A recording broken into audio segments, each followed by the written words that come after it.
P ശശിക്കെതിരായ ആരോപണത്തിൽ മുഖ്യമന്ത്രി P V അൻവറിനെ പൂർണ്ണമായും തള്ളിയെങ്കിലും താൻ തളരില്ല എന്നതാണ് പി വി അൻവർ പറയുന്നത്. പോലീസിലെ പുഴുക്കുത്തുകൾക്കെതിരായ പോരാട്ടം തുടരുമെന്നും പി വി അൻവർ പറയുന്നു. മുഖ്യമന്ത്രിയെ തെറ്റിദ്ധരിപ്പിച്ചിരിക്കുകയാണ് എന്നതാണ് പി വി അൻവർ പറയുന്നത്. പി ശശിയെ കടന്നാക്രമിച്ച് കള്ളക്കടത്തുകാരുടെ പങ്ക് പറ്റുന്നവൻ എന്ന് പോലും പി വി അൻവർ പറഞ്ഞു വെക്കുന്നു. പോരാട്ടം തുടരുമെന്ന സൂചന തന്നെയാണ് പി വി അൻവർ നൽകുന്നത്. സങ്കടകരമാണ്. നിങ്ങൾക്ക് ഈ ഫോണൊന്നും കാണിച്ചു തരാൻ പറ്റില്ല. കണ്ണൂരിൽ നിന്ന് വന്ന രക്തസാക്ഷി കുടുംബത്തിലെ സഖാക്കളുടെ മെസ്സേജ്, അമ്മമാരുടെ മെസ്സേജ്, കരഞ്ഞുകൊണ്ടുള്ള ഈ പൂരം കലക്കലും ഈ RSSുമായുള്ള ബന്ധം, കണ്ണൂരിലെ സഖാക്കളുടെ കണ്ണീരിന്റെ കഥ ഈ ഫോണിലാ. ഇവരൊക്കെ വിരൽ ചൂണ്ടുന്നത് പലതും ഈ പി ശശിയിലേക്കാ. ഇത് പി വി അൻവറിന്റെ മാത്രം അഭിപ്രായം ആരും തെറ്റിദ്ധരിക്കണ്ട. അദ്ദേഹവുമായി ബന്ധപ്പെട്ട് നിൽക്കുന്ന കമ്മ്യൂണിസ്റ്റ് പാർട്ടിയിലെ വളരെ ഉത്തരവാദിത്തപ്പെട്ടവർക്ക്, ആളുകൾക്ക് ആ കാര്യങ്ങൾ ബോധ്യമുണ്ട് എന്ന് എനിക്ക് നേരിട്ടറിയുള്ളതാണ്. പക്ഷെ ബഹുമാനപ്പെട്ട CM-നെ ഒരു കാരണവശാലും ഇതൊന്നും അറിയിക്കില്ല, CM-നോട് ചർച്ച ചെയ്യില്ല, ഈ കാര്യങ്ങൾ CM-നെ ബോധ്യപ്പെടുത്തില്ല. എന്നാൽ പലരും CM-ന്റെ വേണ്ടപ്പെട്ട ആളുകളാണ്. ആ വേണ്ടപ്പെട്ട ആളുകൾ ആത്മാർത്ഥപരമായിട്ടാണ് CM-നെ സ്നേഹിക്കുന്നതെങ്കിൽ ഈ വിവരം എന്താ CM-ന് കൊടുക്കാത്തത്? എന്താ കൊടുക്കാത്തത്? CM പോയിട്ട് പൊട്ടക്കരത്തിൽ ചാടിക്കോട്ടെ എന്നാണോ അവരുടെ വിചാരം? അതല്ലേ മനസ്സിലാക്കേണ്ടത്? ഞാൻ ഈ കാര്യങ്ങൾ മനസ്സിലാക്കുന്നത് പോലെ തന്നെ പാർട്ടിയിലെ ഉത്തരവാദിത്തപ്പെട്ട ഒരുവിധം ആളുകൾക്കൊക്കെ ഇത് മനസ്സിലായിട്ടുണ്ടല്ലോ. ഇവരെന്താ CM-ന്റെ അടുത്ത് പോയിട്ട് CM അങ്ങനെയല്ല, ഈ കാര്യങ്ങൾ ഇങ്ങനെയാണ്, ഇതൊന്ന് പരിശോധിക്കേണ്ടതുണ്ട്. എന്താ ഇവർ പറയാത്തത്? ഇവരുടെ ഉദ്ദേശം എന്താ? ഈ മനുഷ്യനെ കൊണ്ട് പൊട്ടക്കിണറ്റിൽ ചാടിക്കാൻ ഉറപ്പാണ്. ഇന്നത്തെ പത്രസമ്മേളനത്തെ കൂടി ഇത് ഉറപ്പായി. ഇദ്ദേഹത്തെ പൊട്ടക്കിണറ്റിൽ ചാടിക്കാൻ നിൽക്കുന്ന ഒരു വിഭാഗമാണ് അദ്ദേഹത്തിന്റെ ആളുകൾ എന്ന് പറയുന്നത്. അതൊരു ശശിയും MR അജിത് കുമാർ മാത്രമൊന്നുമല്ല. പാർട്ടിയിലെ ഉത്തരവാദിത്തപ്പെട്ടവരും അദ്ദേഹത്തെ മിസ്ഗൈഡ് ചെയ്യുന്നുണ്ടോ എന്നുള്ളത് CM ആണ് പരിശോധിക്കേണ്ടത്. CV അനുമോദ് വിശദാംശങ്ങളുമായി നമുക്കൊപ്പം ചേരുകയാണ്. അനുമോദ്, മുഖ്യമന്ത്രി പാടെ തള്ളിക്കളഞ്ഞുവെങ്കിൽ പോലും തളരില്ല എന്നാണ് പി വി അൻവർ പറയുന്നത്. പോരാട്ടം തുടരുമെന്ന സൂചനയും നൽകുന്നു. പി ശശിക്കെതിരെ അതിരൂക്ഷ വിമർശനം വീണ്ടും ഉന്നയിക്കുന്നു. എന്താണ് ഇനിയുള്ള മുന്നോട്ട് പോക്ക് എന്നതാണ് അൻവർ സൂചിപ്പിക്കുന്നത്. ജനത വളരെ വൈകാരികമായിട്ടാണ് അൻവർ വാർത്താ സമ്മേളനത്തിൽ പലപ്പോഴും സംസാരിച്ചത്. മുഖ്യമന്ത്രിയെ തെറ്റിദ്ധരിപ്പിച്ചിരിക്കുകയാണ്. അത് ADGP അജിത് കുമാറും ശശിയും അടങ്ങുന്നവർ മുഖ്യമന്ത്രിയെ തെറ്റിദ്ധരിപ്പിച്ചിരിക്കുകയാണ്. ADGP നൽകിയ മൊഴി അതേപോലെ മുഖ്യമന്ത്രി പറയുന്ന ഒരു സാഹചര്യം, ഇത് മുഖ്യമന്ത്രിയെ പൂർണ്ണമായും തെറ്റിദ്ധരിപ്പിച്ചിട്ടുണ്ട്. അത് അദ്ദേഹം മനസ്സിലാക്കുമെന്നാണ് താൻ പ്രതീക്ഷിക്കുന്നത്. പാർട്ടിയും ഇതേ തരത്തിൽ ഇക്കാര്യങ്ങൾ അന്വേഷിച്ച് ശരിയായ ദിശയിലേക്ക് എത്തും എന്ന പ്രതീക്ഷയാണ് ഉള്ളത്. അങ്ങനെ ഇല്ലെങ്കിൽ അപ്പോൾ അടുത്ത കാര്യങ്ങൾ നോക്കാം എന്നാണ് അദ്ദേഹം പറഞ്ഞത്. ഈ തരത്തിൽ തനിക്ക് താൻ ഉന്നയിച്ച ആക്ഷേപങ്ങൾ, ആരോപണങ്ങൾ അതെല്ലാം തന്നെ പാർട്ടിയിലെ താഴെ തട്ടിൽ നിന്നുള്ളവർ വരെ പങ്കുവെക്കുന്നതാണ്. അദ്ദേഹം പി ശശിക്കെതിരെ വലിയ വിമർശനമാണ് വീണ്ടും ആവർത്തിച്ചത്. അദ്ദേഹത്തിന് കള്ളക്കടത്തുകാരിൽ നിന്നും പണം കിട്ടുന്നുണ്ടോ അല്ലെങ്കിൽ അതിന്റെ പങ്ക് കിട്ടുന്നുണ്ടോ എന്ന് കൂടി അന്വേഷിക്കേണ്ട സാഹചര്യമുണ്ട്. ഈ കള്ളക്കടത്തുകളിൽ നിന്നും ശശി എന്തെങ്കിലും കൈപ്പറ്റുന്നുണ്ടോ എന്ന് പരിശോധിക്കണമെന്നാണ് അദ്ദേഹം പറഞ്ഞത്. അദ്ദേഹം EK നായനാർ മന്ത്രിസഭയുടെ കാലത്ത് എങ്ങനെയായിരുന്നു എന്ന് എല്ലാവർക്കും അറിയാം. അതിൽ നിന്നും താഴേക്ക് പോകുന്ന ഒരു സാഹചര്യം തന്നെയാണ് ഇപ്പോഴുള്ളത്. പി ശശിയുടെ പ്രവർത്തനം മാതൃകാപരമാണെന്ന് CM പറഞ്ഞത് അദ്ദേഹത്തിന്റെ വിശ്വാസമാണ്. ആ വിശ്വാസം തനിക്കില്ല. താൻ ശശിയെ എന്റെ വീട്ടിലെ കാര്യം പറയാനല്ല കാണാൻ പോയത്, നാട്ടിലെ പാർട്ടി പ്രവർത്തകരുടെയും സാധാരണക്കാരുടെയും കാര്യങ്ങൾ പറഞ്ഞു അതിനുവേണ്ടിയാണ് പോയത്. പക്ഷേ ഇത്തരത്തിൽ മുഖ്യമന്ത്രിയെ തെറ്റിദ്ധരിപ്പിക്കുവാൻ അദ്ദേഹത്തിന് ഒപ്പമുള്ളവർക്ക് കഴിഞ്ഞു എന്ന് അൻവർ പറഞ്ഞു. അതുപോലെ തന്നെ താൻ പഴയ കോൺഗ്രസ്സുകാരൻ തന്നെയാണെന്നും EMSും പഴയ കോൺഗ്രസ് ആയിരുന്നുവെന്നും അൻവർ പറഞ്ഞു. അന്ന് ഈ തരത്തിൽ പാർട്ടിയെ തെറ്റിദ്ധരിപ്പിക്കുന്ന കുറച്ചുപേർ ഉണ്ട്. പക്ഷേ ഇത്തരത്തിലുള്ള തെറ്റിദ്ധാരണകളിൽ നിന്നും ശരിയായ ദിശയിലേക്ക് എത്തുമെന്ന പ്രതീക്ഷ തന്നെയാണ് തനിക്ക് ഉള്ളത്. പാർട്ടിയിൽ ഉത്തരവാദിത്തപ്പെട്ടവർക്ക് കാര്യങ്ങൾ മനസ്സിലായിട്ടുണ്ട്. മുഖ്യമന്ത്രിയെ പൊട്ടക്കിണറ്റിൽ ചാടിക്കാൻ വേണ്ടി ചിലർ നിൽക്കുന്നുണ്ട്. താൻ പറയുന്നത് തന്റെ മാത്രം ആരോപണമല്ല, ഇത് പാർട്ടി പ്രവർത്തകരുടെ വികാരമാണ്. പാർട്ടി പ്രവർത്തകർ തനിക്ക് തന്ന വിവരങ്ങളാണ്. അതുകൊണ്ട് തന്നെ ഈ പാർട്ടി ശരിയായ ദിശയിലേക്ക് വരും എന്ന് തന്നെയാണ് പ്രതീക്ഷിക്കുന്നത്. എന്ന് തന്നെയാണ്. അങ്ങനെ വന്നില്ലെങ്കിൽ അടുത്ത കാര്യം അപ്പോഴാലോചിക്കാമെന്നാണ് അദ്ദേഹം പറഞ്ഞു അവസാനിപ്പിക്കുന്നത്. ഒന്നിനെയും പേടിയില്ലെന്നും താൻ ഇപ്പോൾ മുന്നോട്ട് പോകുന്നത് പോലെ തന്നെ ഇനിയും മുന്നോട്ട് പോകുമെന്നും പറഞ്ഞുകൊണ്ടാണ് അൻവർ വാർത്താ സമ്മേളനം അവസാനിപ്പിച്ചത്. പലപ്പോഴും വൈകാരികമായിട്ട് കൂടി അദ്ദേഹം ചോദ്യങ്ങളോട് പ്രതികരിക്കുന്ന ഒരു സാഹചര്യവും ഉണ്ടായിരുന്നു. മുഖ്യമന്ത്രിയെ തള്ളിപ്പറയാതെ എന്നാൽ മുഖ്യമന്ത്രി ചൂണ്ടിക്കാട്ടിയ ഓരോ കാര്യങ്ങൾക്കും മറുപടി പറഞ്ഞുകൊണ്ട് പി ശശിക്കെതിരായ ആരോപണം കൂടുതൽ കടുപ്പിച്ചുകൊണ്ടായിരുന്നു PV അൻവറിന്റെ വാർത്താസമ്മേളനം. പോരാട്ടം തുടരുമെന്ന സൂചനകളും അദ്ദേഹം നൽകി. രാവിലെയും മുഖ്യമന്ത്രിയുടെ പൊളിറ്റിക്കൽ സെക്രട്ടറി P ശശിക്കും ADGP MR അജിത് കുമാറിനുമെതിരെ PV അൻവർ രംഗത്ത് വന്നിരുന്നു. ആഭ്യന്തര വകുപ്പ് കൈകാര്യം ചെയ്യുന്നത് P ശശിയാണ്. P ശശിക്ക് വേറെ അജണ്ടയുണ്ടെന്നും മുന്നണിയെ പ്രതിസന്ധിയിലാക്കി ശശി സർക്കാരിനെ മാനക്കേടിലെത്തിച്ചതായും PV Anwar തുറന്നടിച്ചിരുന്നു. Thrissur Pooram കലക്കിയതല്ല, ADGP കലക്കിച്ചതാണെന്നും PV Anwar ആരോപിച്ചിരുന്നു. സോളാർ കേസ് അജിത് കുമാർ പണം വാങ്ങി അട്ടിമറിച്ചതാണ്. കൈക്കൂലി പണം കൊണ്ട് അജിത് കുമാർ തിരുവനന്തപുരം പട്ടത്ത് ഫ്ളാറ്റ് വാങ്ങി. അജിത് കുമാർ അനധികൃത സ്വത്ത് സമ്പാദനം നടത്തിയതായും പോലീസ് ഓഫീസർമാർ അനധികൃത സ്വത്ത് സമ്പാദനം നടത്തിയതിന്റെ തെളിവ് കയ്യിലുണ്ടെന്നും അൻവർ പറഞ്ഞിരുന്നു. അൻവർ ആരോപണം ഉന്നയിച്ച ADGPയുടെ കുറവൻകോണത്തെ ഫ്ളാറ്റിന് സമീപത്ത് നിന്ന് VV അരുൺ തയ്യാറാക്കിയ റിപ്പോർട്ട് കാണാം. അൻവർ അജിത് കുമാറിനെതിരെ ആരോപണം ഉന്നയിച്ച പട്ടം കുറവൻകോണത്തെ ഫ്ളാറ്റാണിത്. കുറവൻകോണത്തെ കോണ്ടോർ ഡാഫോഡിൽസ് എന്ന ഫ്ളാറ്റ്. ഈ ഫ്ളാറ്റ് അജിത് കുമാർ ക്രിമിനൽ ആക്ടിവിറ്റിയിലൂടെ നിരവധി സ്വത്തുകൾ സമ്പാദിച്ച തെളിവായി PV അൻവർ ചൂണ്ടിക്കാണിച്ചാണ് ഇന്ന് ആരോപണം ഉന്നയിച്ചതാണ്. എങ്ങനെയാണ് ഒരു പോലീസ് ഓഫീസർ കള്ളപ്പണം വെളുപ്പിക്കുന്നതിന്റെ തെളിവ് തന്റെ കൈവശമുണ്ടെന്ന് പറഞ്ഞുകൊണ്ടാണ് ഈ വിവരം ഇന്ന് PV അൻവർ പുറത്തുവിട്ടത്. സോളാർ കേസിലെ പ്രതികളെ സംരക്ഷിക്കാൻ വലിയൊരു തുക അജിത് കുമാർ കൈപ്പറ്റി. നേരത്തെ സോളാർ കേസ് അട്ടിമറിക്കാൻ അജിത് കുമാർ കൂട്ടുനിന്നുവെന്ന് അൻവർ ആരോപിച്ചിരുന്നു. അതിന്റെ തുടർച്ചയാണ് ഇന്ന് അദ്ദേഹത്തിന്റെ വാർത്താ സമ്മേളനത്തിലെ ആരോപണങ്ങൾ.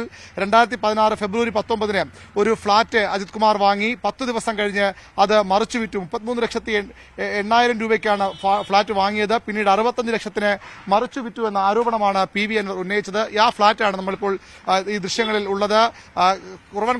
കുറവൻകോണത്തെ കോണ്ടോർ ഡാഫോഡിൽസ് എന്ന ഫ്ളാറ്റ്. ഈ ഫ്ളാറ്റ് വാങ്ങി 10 ദിവസത്തിന് ശേഷം അജിത് കുമാർ മറിച്ചുവിറ്റു എന്ന ആരോപണമാണ് ഇപ്പോൾ PV അൻവർ ഉന്നയിക്കുന്നത്. ഇതുമായി ബന്ധപ്പെട്ട രേഖകളിലും അത് വ്യക്തമാണ്. അജിത് കുമാർ ഈ ഫ്ളാറ്റ് വാങ്ങിയിരുന്നു. 2016 ഫ്ളാറ്റ് അദ്ദേഹം വാങ്ങിയിരുന്നു. പിന്നീട് അദ്ദേഹം ഇത് മറ്റൊരാൾക്ക് വിറ്റു. ലൈല അശോക് എന്ന ഒരാൾക്ക് വിറ്റു. അവരാണ് ഇപ്പോൾ ഈ ഫ്ളാറ്റിന്റെ ഇപ്പോഴത്തെ ഉടമകളെന്ന് ഈ രേഖകളും വ്യക്തമാക്കുന്നുണ്ട്. ഈ സബ് രജിസ്ട്രാർ ഓഫീസിലെ രേഖകളും വ്യക്തമാക്കുന്നുണ്ട്. ഏതായാലും PV അൻവർ കൂടുതൽ ആരോപണങ്ങൾ മുഖ്യമന്ത്രിക്കും അതുപോലെ തന്നെ മുഖ്യമന്ത്രിയുടെ ഓഫീസിനും അതുപോലെ MR അജിത് കുമാറിനുമെതിരെ ഉന്നയിക്കുകയാണ്. അതിന്റെ ഏറ്റവും പുതിയ ആരോപണമാണ് ഇപ്പോൾ അല്പസമയം അദ്ദേഹം പുറത്തുവിട്ടത്. ഈ Condor Daffodils flat MR Ajith Kumar വാങ്ങി 10 ദിവസത്തിന് ശേഷം മറിച്ചുവിറ്റു. അതിനുള്ള പണം ലഭിച്ചത് സോളാർ ഇടപാടുമായി ബന്ധപ്പെട്ട ലഭിച്ച പണമാണ്.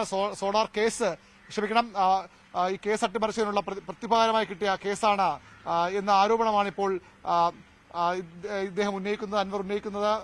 ഗുരുതരമായ ആരോപണങ്ങൾ നേരത്തെയും കവടിയാറിലെ ഫ്ളാറ്റിന്റെ വിവരമടക്കം ഭൂമിയും വീടും കൊട്ടാര സദൃശ്യമായ വീട് വയ്ക്കുന്നുവെന്ന ആരോപണമടക്കം നേരത്തെ PV അൻവർ പുറത്തുവിട്ടിരുന്നു. അതിന്റെ തുടർച്ചയായാണ് ഇപ്പോൾ MR അജിത് കുമാറിന് വീണ്ടും ഒരു ആരോപണം കൂടി ഉന്നയിക്കുന്നത്. PV അരുണിന്റെ റിപ്പോർട്ടാണ് കണ്ടത്. ഇടവേള.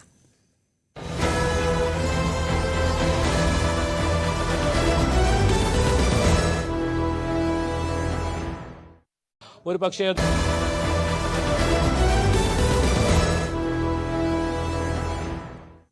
P ശശിക്കെതിരെ പരസ്യ വിമർശനം ഉന്നയിച്ച PV അൻവർ MLA കൈവിട്ടുകൊണ്ടാണ് മുഖ്യമന്ത്രി ഇന്ന് വാർത്താസമ്മേളനത്തിൽ സംസാരിച്ചത്. CPM പാർലമെന്ററി പാർട്ടി അംഗമായ അൻവർ പരാതിയുണ്ടെങ്കിൽ ആദ്യം പാർട്ടിയുടെ ശ്രദ്ധയിൽപ്പെടുത്തണമായിരുന്നു.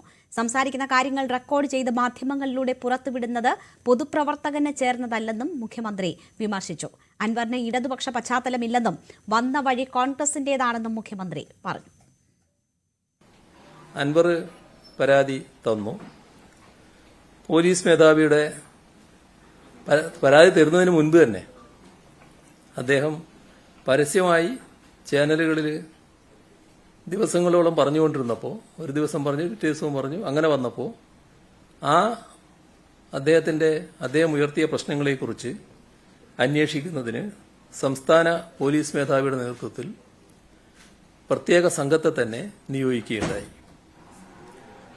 ഇവിടെ കാണേണ്ട ഒരു വസ്തുത, അതുമായി ബന്ധപ്പെട്ട് അന്വേഷണം നടക്കുകയാണ്.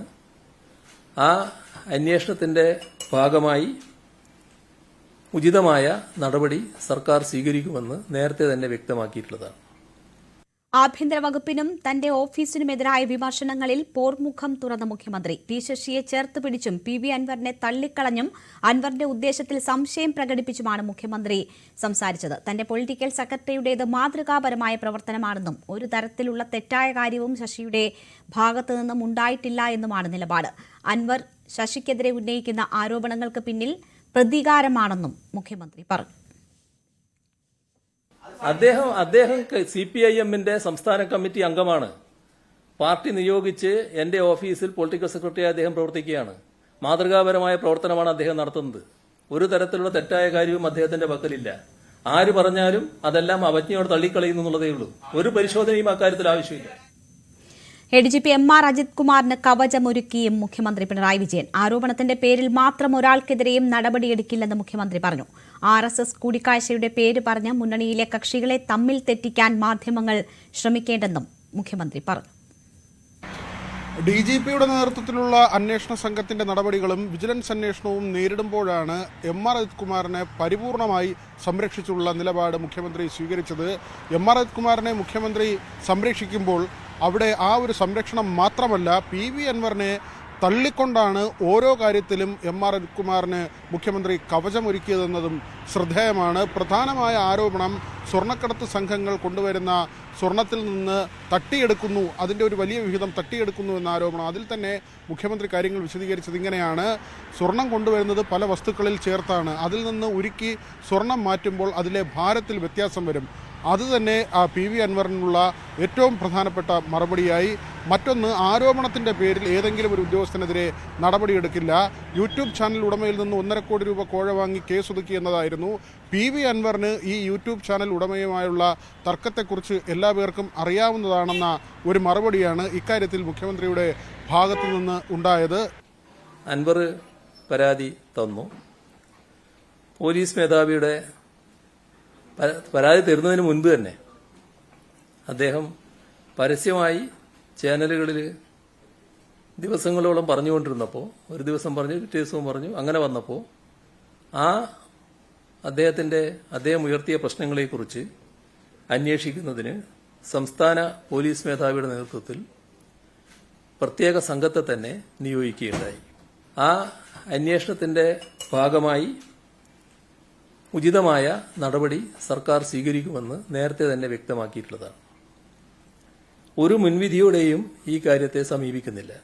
പി ശശിക്കെതിരെയുള്ള ആരോപണങ്ങളെയും മുഖ്യമന്ത്രി ന്യായീകരിച്ചു. അടിസ്ഥാനരഹിതമായ ആരോപണങ്ങൾ ഉന്നയിച്ചതിന്റെ പേരിൽ എന്തെങ്കിലും നടപടി സ്വീകരിക്കാൻ കഴിയില്ല എന്നായിരുന്നു.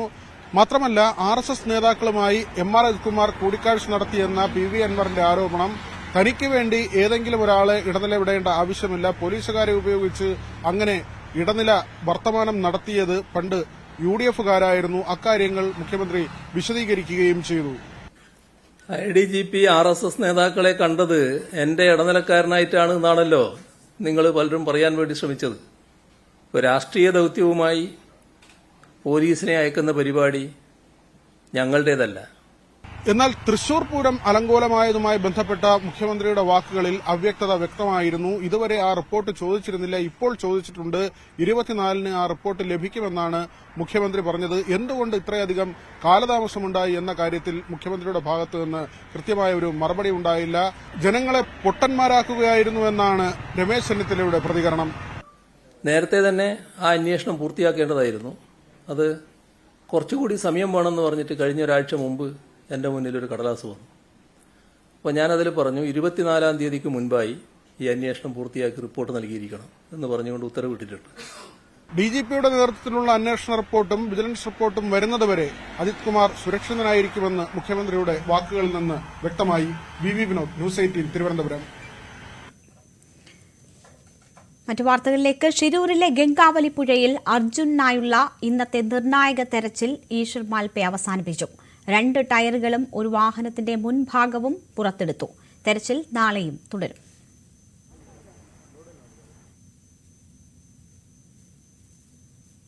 ഇതിനകത്ത് ഒത്തിരി വണ്ടിയുണ്ട് കണ്ടിട്ട് പിന്നെ ആൾക്കാർ നമ്മൾ അർജുന പിന്നെ ജഗന്നാഥ് പിന്നെ ലോകേഷ് അവരുടെ ബോഡി തിരക്കുന്നതാണ് തിരിച്ചുകൊണ്ടിരുന്നത്. ആ സമയത്ത് ബോഡി ഇത് വണ്ടി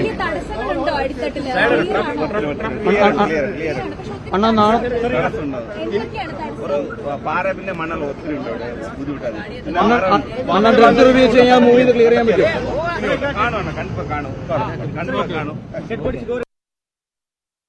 അതിന്റെ സ്റ്റയറിംഗ് കണ്ടിട്ട് ലോറിന്റേത് ആണോന്ന് ഡൗട്ട് ഉണ്ട്. ചെറിയ സ്റ്റയറിംഗ് ആണത്, നമ്മളതല്ല എന്തായാലും. നമുക്ക് പുറത്തെടുത്ത 2 വാഹനങ്ങൾ അർജന്റേതല്ല. അല്ല കണ്ടെത്തിയ വാഹനങ്ങളൊന്നും തന്നെ ഇല്ലല്ലോ ഇപ്പോൾ നിലവിൽ. കണ്ടെത്താൻ ആകെ 3 ഡൈവേ ചെയ്തിട്ടുള്ളൂ ഈശ്വർ മൽപ്പെ. ആ 3 ഡൈവില് 2 വാഹനം കണ്ടെത്തിയില്ലേ. അവസരം കൊടുക്കാൻ ഇവര് കൊടുക്കണം, കൂടുതൽ സംവിധാനം കൊടുക്കണം, കൂടുതൽ ആളുകളെ ഇറക്കണം. ഡൈവേഴ്സിനെ നമുക്ക് ഈശ്വർ മൽപ്പയ്ക്ക് കുറച്ചും കൂടി സ്വാതന്ത്ര്യമായിട്ട് അന്വേഷിക്കാനുള്ള ഒരു അവസരം കൊടുത്തു കഴിഞ്ഞാൽ നമുക്കിത് 1ാമത്തെ ദിവസമായിട്ട് കണക്കൂട്ടാം. അങ്ങനെയാണെന്നുണ്ടെങ്കിൽ കർണാടക ഗവൺമെന്റ് 10 ദിവസത്തേക്ക് തരാനുള്ള പണമാണ് ഈ ഡർജർ കമ്പനിക്ക് കൊടുക്കാനുള്ളത്. അത് ഇനി 9 ദിവസം കണക്ക് കൂട്ടിയിട്ട് ഇനി 9 ദിവസം കൂടി തരയണം. നമുക്ക് തീർച്ചയായിട്ടും അർജുനെയും മറ്റിവിടെയുള്ള എല്ലാ കാര്യങ്ങൾക്കും ഒരു തീരുമാനമായി കിട്ടും.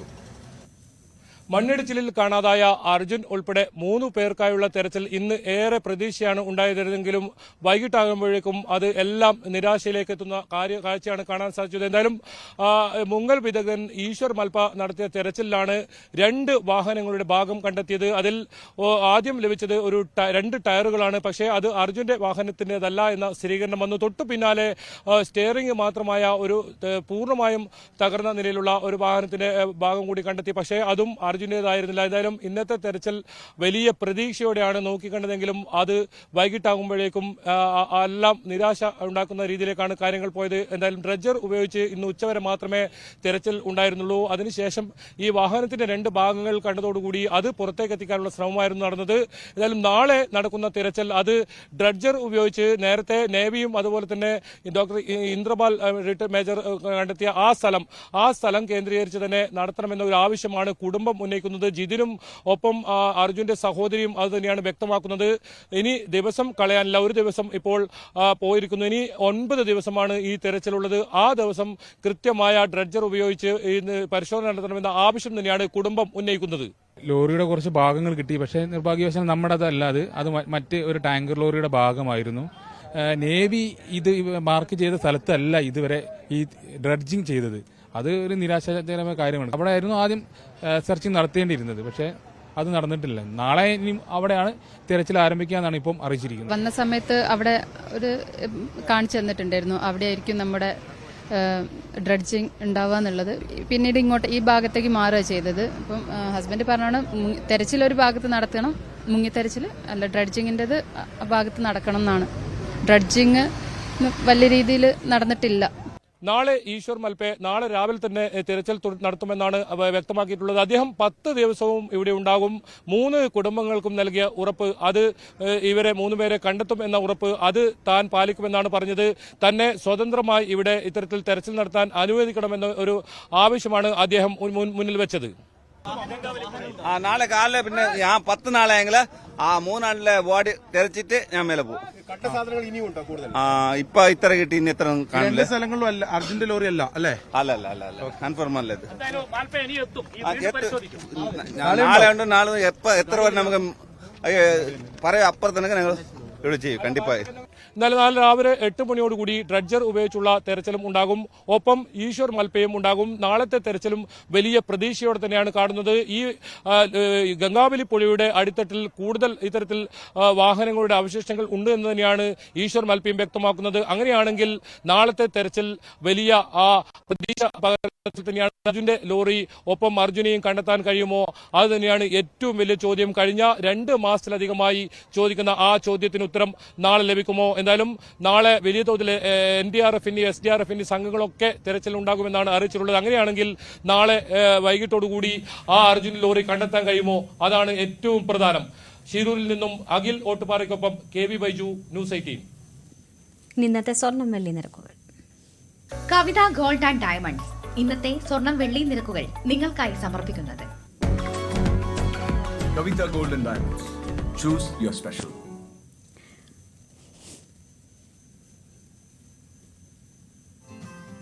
സ്വർണം 22 ക്യാരറ്റ് ഗ്രാമിന് 6,960 രൂപ, പവന് 55,680 രൂപ. സ്വർണം 18 ക്യാരറ്റ് ഗ്രാമിന് 5,775 രൂപ, പവന് 46,200 രൂപ. വെള്ളി ഗ്രാമിന് 96 രൂപ, കിലോയ്ക്ക് 96,000 രൂപ. കവിത ഗോൾഡ് ആൻഡ് ഡയമണ്ട്സ് ഇന്നത്തെ സ്വർണം വെള്ളി നിരക്കുകൾ നിങ്ങൾക്കായി സമർപ്പിക്കുന്നത് Kavitha gold and diamonds. Choose your special. Live at 6 പൂർണ്ണമാകുന്നു. നമസ്കാരം. ഇടവേളയ്ക്ക് ശേഷം പ്രൈം ഡിബേറ്റ് കാണാം.